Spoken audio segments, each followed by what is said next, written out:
Senator Lindsey Graham, R-S.C., praised the National Guard Friday while reacting to the D.C. Mayor Muriel Bowser calling for them to leave her city. I think our National Guard is a blessing to the nation. These are citizen soldiers who have left Utah and South Carolina to come up here to D.C. to try to help keep order, Graham said on Your World with Neil Cavuto. They've been guarding monuments, been washing off some pretty grotesque graffiti on our monuments in town. This is the center of America's government. D.C. Mayor Bowser unveils Black Lives Matter Plaza, near White House.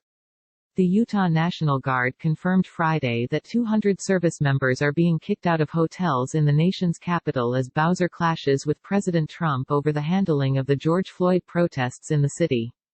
Bowser, who wants all non-D.C. troops out of the city, blamed the National Guard relocation on a budget issue and said the city will not pay for the accommodations, amid days of protests over racial injustice, some of which have been violent.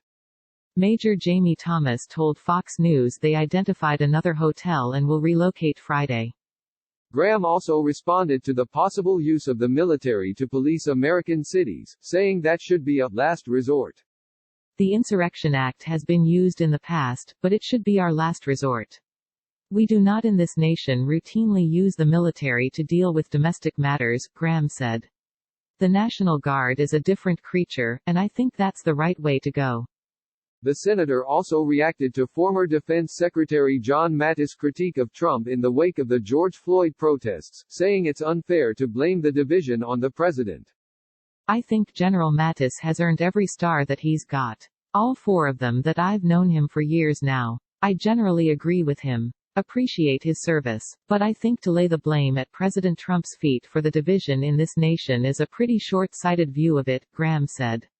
This was a divided nation before President Trump got elected. In 1968 major cities were burning down and there was no Antifa and there was no Donald Trump. So we've got problems in this country. Click here to get the Fox News app.